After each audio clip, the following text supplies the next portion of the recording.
Hello po sa inyong lahat mga ka-crypto. Ako po si Pinoy Crypto Trader at sa video na ito ay atin pong pag-uusapan ang tungkol sa mga balita ngayon kay Shiba Inu.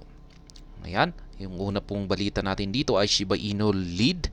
Yan, ang lead developer po yan ng Shiba Inu. At yan ay walang iba po kundi si Ginoong Satoshi Kusama. Kung saan ay yan to unveil exclusive.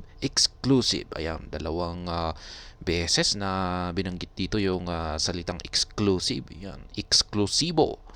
Ayan, packages for SHIB community. Ayan, parang sorpresa po ito para sa community ng Shiba Inu. Kaya ano nga ba ang sorpresa na ito na ayan, ipinakita ni Ginoong Satoshi Kusama. At ayan, dito naman tayo sa pangalawang balita ay ito naman po yung tungkol sa pagsusunog kay Shiba Inu. Weekly burn rate.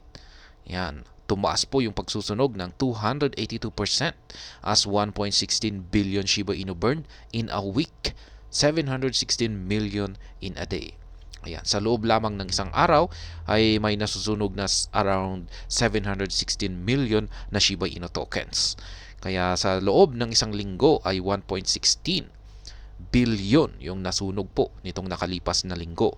Kaya umangat po siya ng 282%.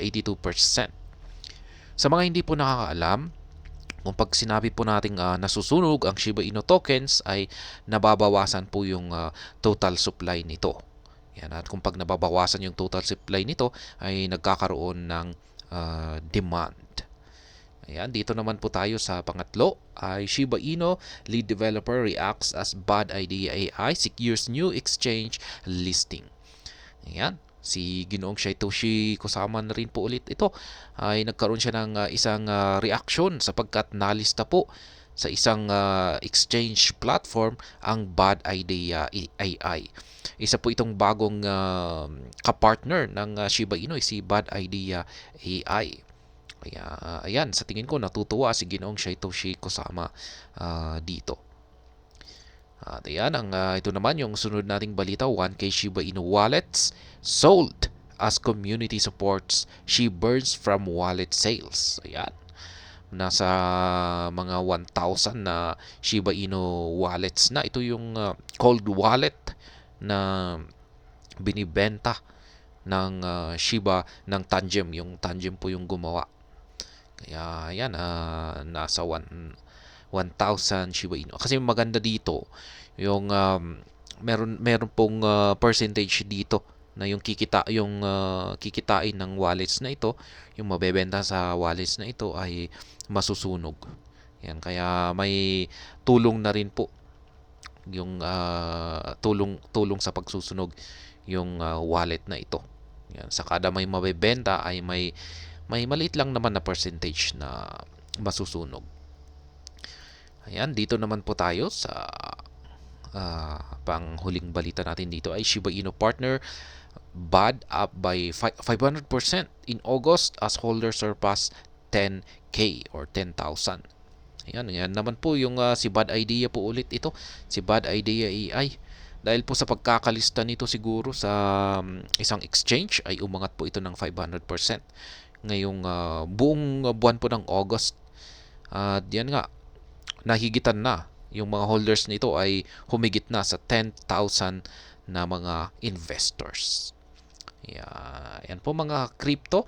Bago po tayo magpatuloy ay nais ko po munang bigyang linaw ang aking disclaimer kung saan ang nilalaman po ng video na ito ay hindi po ito isang financial advice. For education and information purposes lamang po ang layunin nito. Nais ko na rin pong magbigay babala na wala pong kahit anumang group chat ang Pinoy Crypto Trader. At ayan po mga ka-crypto, umpisaan po natin sa ating unang balita na ito, Shiba Inu lead to unveil exclusive. Ayan, dalawang beses po, exclusive. Kaya parang talagang matinding sorpresa ito para sa community ng SHIB.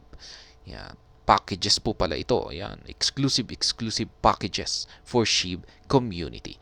Kaya ayan, huwag na nating patagalin at ating alamin kung ano nga ba ang eksklusibong mga packages na ito. Satoshi Kusama, the pseudonymous Shiba Inu lead developer, has hinted at an incoming utility for Doge Killer. Yan naman po pala yun. Nagbigay po siya ng hint or palatandaan sa paparating na utility or gamit ni Dodge Killer na si Leash. Yan. Alam naman po natin na si Leash ay isa po ito sa mga tokens ng SHIB ecosystem. Sa ngayon ay meron pong 3 na mga tokens ang SHIB ecosystem. At syempre, yung una ay walang iba kundi ang Shiba Inu tokens. At ang pangalawa ay ang Bone. Yan, si Bone na magsisilbing gas fee kay Shibarium. Syempre, yung pangatlo naman ay si Leash at ito na nga yun. Meron pang 2 na token ang SHIB ecosystem ngunit hindi pa ito nailalabas sa hindi pa ito official na nailalabas. Kaya yan, maganda po ang balita na ito kasi magkakaroon ng isang incoming na utility or gamit ang Leash.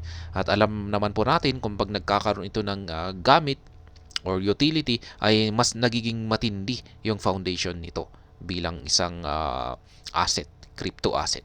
In the official Shibarium Discord server, Kusama mentioned that the crucial utility of Leash centers around exclusivity. Yan po pala yung kanyang hint. Yung magiging gamit ni Leash ay nakatuon ito sa pagiging exclusivity. Yan.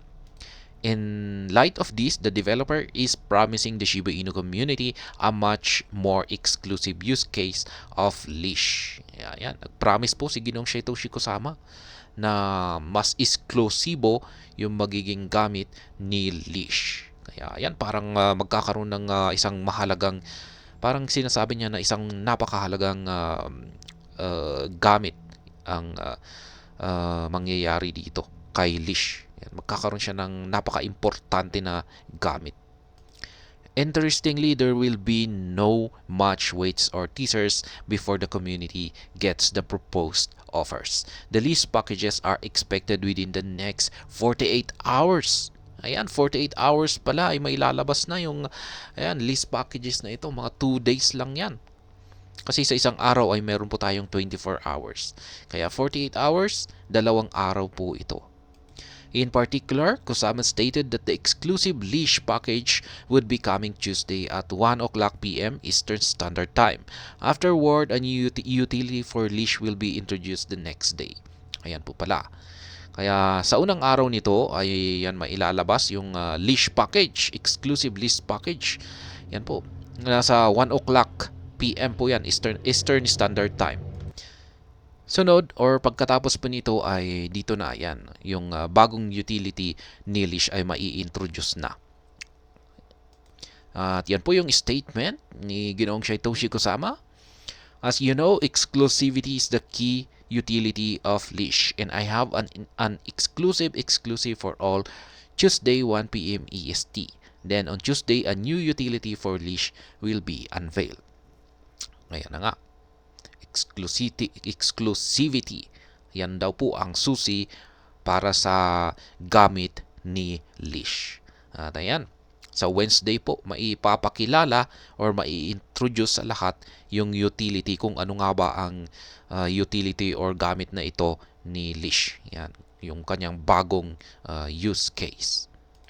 In the conversation, someone asked Kusama if he was personally excited about the incoming utility for Leash. Ayan, meron daw pong nakapagtanong kay Ginoong Satoshi Kusama kung excited nga ba siya or siya ay masaya sa paparating na gamit ni Leash.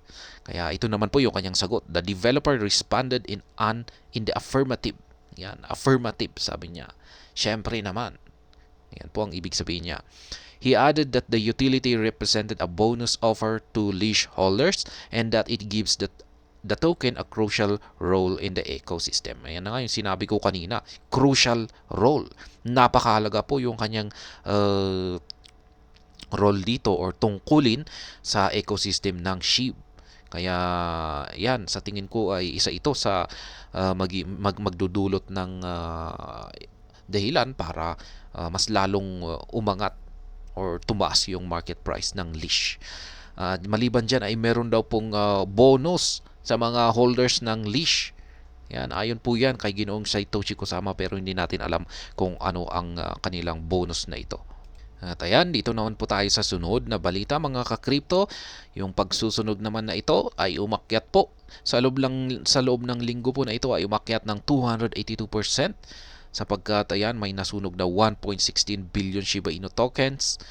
Yan ang nasunog sa loob ng linggo na ito. Ayan, nakalipas na linggo.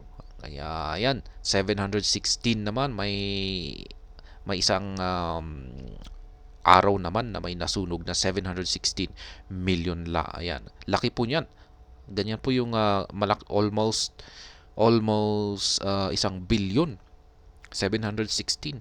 Kulang na lamang ng mga 300 million ay yan na, higit na sa isang billion. Yan, sabi po dito ay Shiba Inu community has set fire to 1.16 billion SHIB in the last 7 days.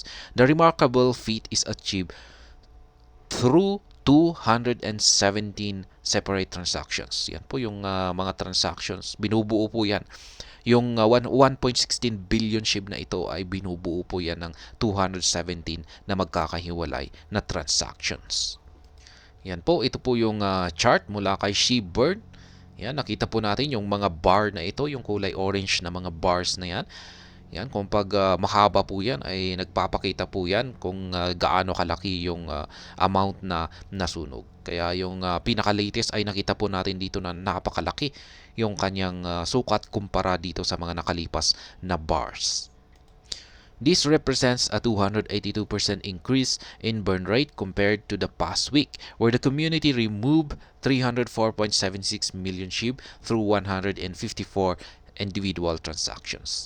Yan ang mahalaga dito, tuloy-tuloy pa rin yung pagsusunog.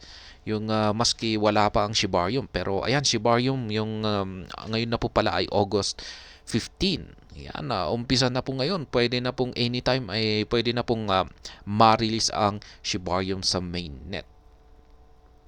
At ayan, dito naman po tayo sa sunod na balita na ito. Shiba Inu lead developer reacts as Bad Idea AI 6 years new exchange listing. Ayan.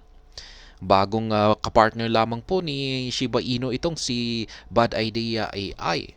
At ayan, sa tingin ko ay nakatulong yung kanilang partnership para ma-promote si Bad Idea. Kaya nagkaroon na siya ng isang secure na listing or nalista sa isang platform ng isang exchange. Kaya ayan, atin pong alamin kung anong exchange ang naglista sa kanya. At ayan po, si BitJit ang naglista kay Bad Idea AI, a Singapore-based crypto derivatives exchange, has just announced the addition of support for Bad Idea AI within its innovation zone. Ayan.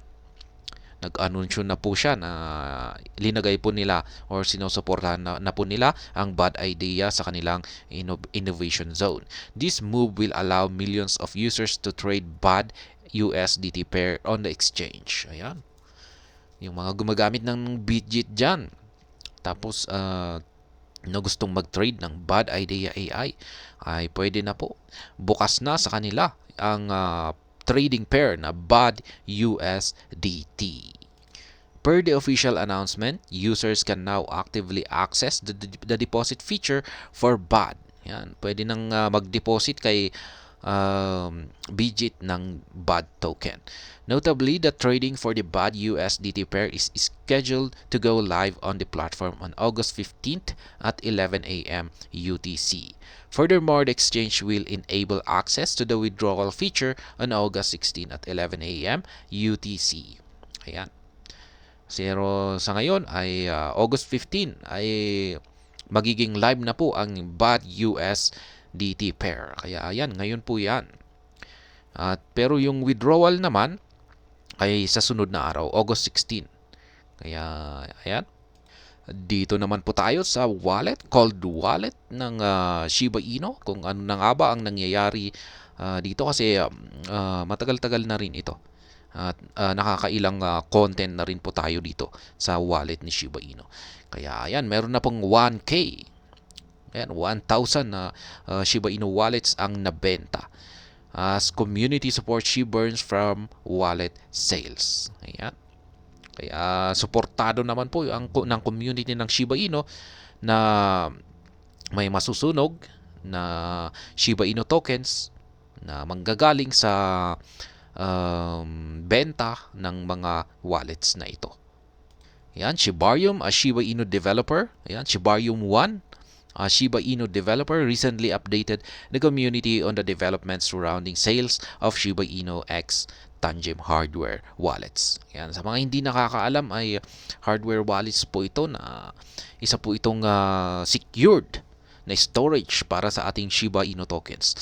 Siyempre hindi lang naman si Shiba Inu tokens ang sinusuportahan nito. Marami rin meron na rin sinusuportahan ito na ibang mga crypto assets. Kaya ayan, maganda po ito, parang alternative na rin ito kay Ledger. The developer launched a poll to get the community's opinion on what to do with the proceeds. Kaya ayan, meron pong isang nagaganap na poll ngayon, parang voting para sa mga community para makuha yung kanilang opinion, ayan, tungkol sa kanilang proceeds na ito. Ayan. According to the tweet, the team had promised to burn SHIB equivalent to 5% of the cumulative wallet amount from the sales of the Tangem wallets. Ayan na nga.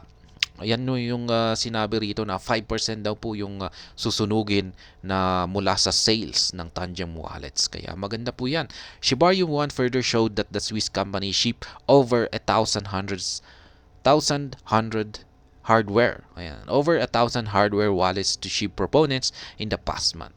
Kaya ayan, nitong nakalipas lamang na buwan ay nasa higit isang 1,000 na po, higit 1,000 na po ang nabenta na mga hardware wallets ng SHIB hardware wallets ang nabenta. Kaya ayan, yung 5% po ng sales nito ay yan po ang masusunog. At the time, 107 SHIB wallets were sold by Tangem. 5% of the total amount stood at 3,524 USDT. At the prevailing exchange price, then this amount was equivalent to 342.5 million SHIB. Kaya yan na po yung total amount na 5%. Yan po yung 5% ng nabenta rito kay dito sa SHIB wallets na ito. Yan, ito na po mismo yung saktong amount. Ito na po mismo yung 5%. Nasa 342.5 million SHIB. Kaya yan po yung susunugin. Ayan, ito po yung Twitter post ni Shibarium at pinapakita po niya rito yung pool. Ayan, kung susunugin ang 5%. 5% from wallets being sold. Makikita naman po natin dito na ang sumagot ng yes ay nasa 93.8%. Yung no naman ay 2.4% at yung donation ay 3.9%. Kaya yan, ang panalo ay yes, 93%. Susunugin po yung ito, 3,524 USDT or yung sinabi natin kanina na 342.5 million SHIB tokens. At ayan, meron pa pala tayong mas panghuling balita natin dito, ang Bad Idea AI po ulit. Ayan, sapagkat nagpakita po ito ng magandang performance sa market. 500% po, umangat ng 500% ngayong buwan ng August at mas lalong dumami yung mga holders nito. Yan, nadadagdagan, dumarami yung holders nito at higit na sa 10,000 yung mga investors or nag-hold ng Bad Idea token. Bad Idea AI has outperformed the global cryptocurrency market by surging nearly 500% in August, reaching an all-time high price of, ayan, nakikita naman natin yung kanyang all-time high. Yan po ang magandang performance ni Bad Idea AI, kung saan ay nagkaroon siya ng 500% na price increase sa loob lamang ng buwan ng August. Dahil dyan ay nagdulot po yan ng kanyang all-time high. Kaya nagkaroon siya ng all-time high. The coin has a market capitalization of $76.38 million. This meteoric rise has propelled BUD to become the 300 biggest cryptocurrency in the world by market capitalization. Ayan. Siya na po, nasungkit po niya yung is 300 spot bilang isang pinakamalaking cryptocurrency sa buong mundo by market capitalization. Bad Idea has Bad Idea AI has gained significant traction since Shiba Inu added it to the official partner list in July. Satoshi Kusama will use Bad Idea technology to deliver a keynote speech at the upcoming Blockchain Futures Conference 2023. Ayan. Na sumikat po. Malaking tulong po talaga yung pagiging yung pagkakalista nito bilang isang official partner ng Shiba Inu. Kaya sa tingin ko yan po yung nagdulot kung bakit umakyat or nagkaroon ng price surge si Bad Idea AI. At yan, si Bad Idea AI ay gagamitin po yung kanyang technology yan para sa pag-deliver ng speech ni Ginoong Satoshi Kusama. Ayan, dito sa paparating na magaganap na event na Blockchain Futurist Conference. Sapagkat hindi po makakadalo ng personal si Ginoong Satoshi Kusama. Siya po ay mag-appear or magpapakita sa digital screen. Yan. At ang gagamitin po nilang platform or technology ay ang si Bad Idea AI. In addition, Kusama noted in a recent Telegram chat that Bad will play a pivotal role in the next phase of Shiba Inu ecosystem. The endorsement from the lead developer of SHIB has helped Bad to garner attention from world-renowned exchanges. Ayan na nga po pala, meron na rin nag-umpisa na rin parang prino-promote ni Ginoong Satoshi Kusama ang Bad Idea AI. Kasi sinabi niya ay meron daw pong mahalagang role or tungkulin ang Bad, yan, dito sa ecosystem ng Shiba Inu. Kaya yan, syempre diyan sa bagay na yan ay yung mga investor ay yan mukhang magkakaroon ito ng mahalagang tungkulin. Ibig sabihin ay magkakaroon ng interest dito. Yan, kasi magkakaroon ng parang demand. Yan. Kaya yan, yung endorsement parang ini-endorse ni Ginoong Satoshi yung yan, yung sinabi niya rito. Ini-endorse niya si Bad Idea AI or Bad Token. Kaya yan po ang isang bagay na maaring nagdulot kung bakit ito ay nalista sa mga exchanges. Ayan. At syempre, yung mga investors na rin ay nagkaroon ng interest para mag-hold dito, bumili at mag-hold ng Bad Idea AI. At ayan, bago tayo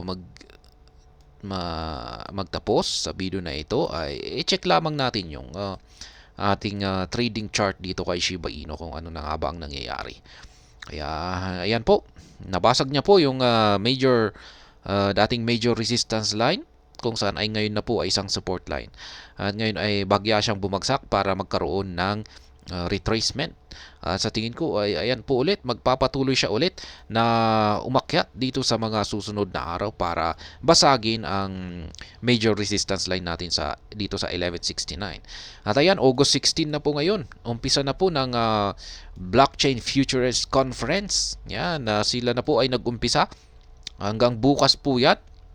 Kaya within sa mga loob ng araw na ito, mga 15, 16, or 17 ay pwede na po nilang i-launch. Ayan, maaari na po nilang i-launch ang Shibarium sa mainnet. Kaya malamang ay sa tingin ko ay baka kapag nangyari riyan ay dadaanan lamang ng mababasag ito or parang mabilis na mababasag yung mga resistance line natin dito. Yan, kapag nangyari yan. Kaya ayan, yan po ang tungkol sa mga balita natin ngayon kay Shiba Inu at ang ating pag-check sa ating market chart dito kay Shiba Inu.